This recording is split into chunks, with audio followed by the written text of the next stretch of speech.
Сәлем достар, сіздермен Дана Абдыманап. Бұл каналда оңай жасалынатын рецепттермен бөлісемін.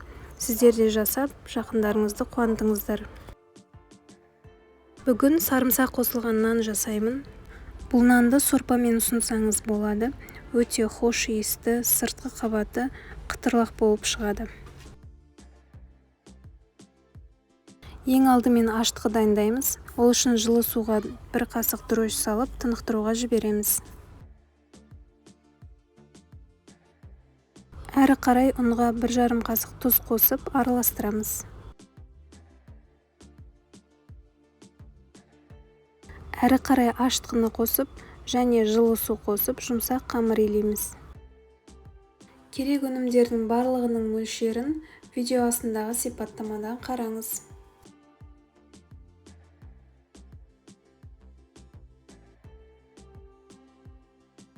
Қамырды 2 сағатқа көтерілуге жібереміз.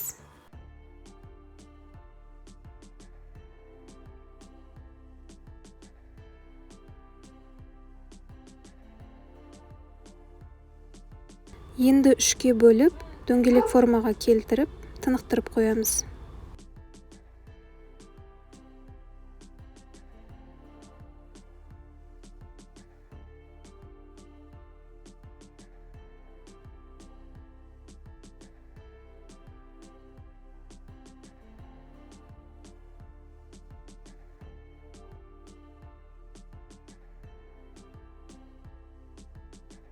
Аскөк, сарымсақ және сары майды блендермен езіп аламыз.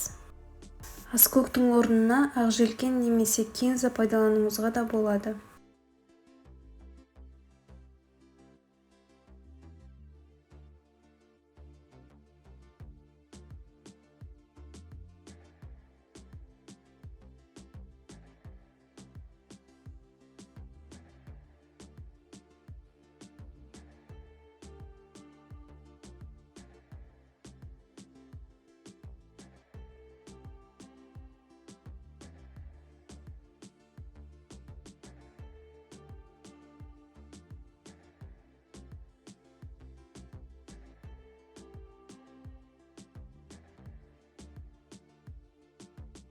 Әрі қарай қамырымызды жаямыз. Қалыңдығы 5 мм-ден жұқа болмау керек. Бірден табамызды майлап, қамырымызды орналастырамыз.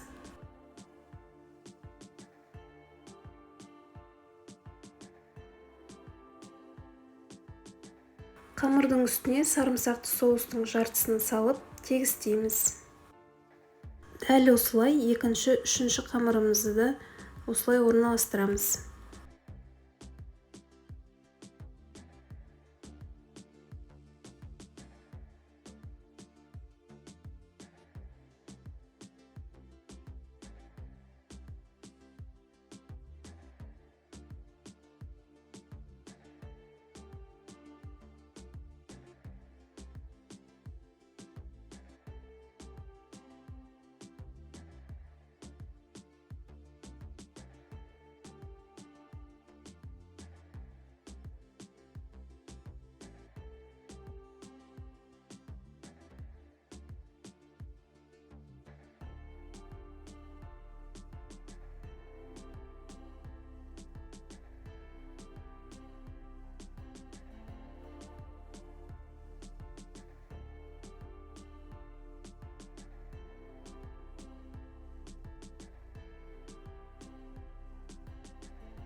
Ортасынан дөңгелек қалдырып, қамырымызды жұп-санға кесіп шығамыз.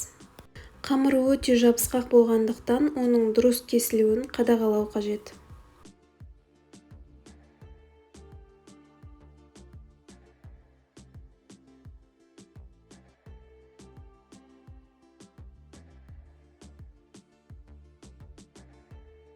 Әрі қарай екі бөлікті алып, видеодағындай сыртқа қарай қайырып айландырамыз және соңдарын түйіп ішке қайырамыз.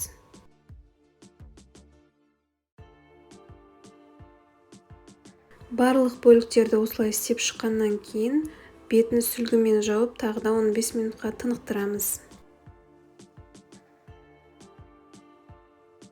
Әрі қарай жұмыртқаның сарысын жағып шығамыз. Қызып тұрған пеште 170 градуста 25 минутты пісіріп аламыз. Сарымсақ қосылған нанымыз да дайын болды. Сұрақтарыңыз болса, комментарийға жазыңыздар. Келесі рецептте көріскенше.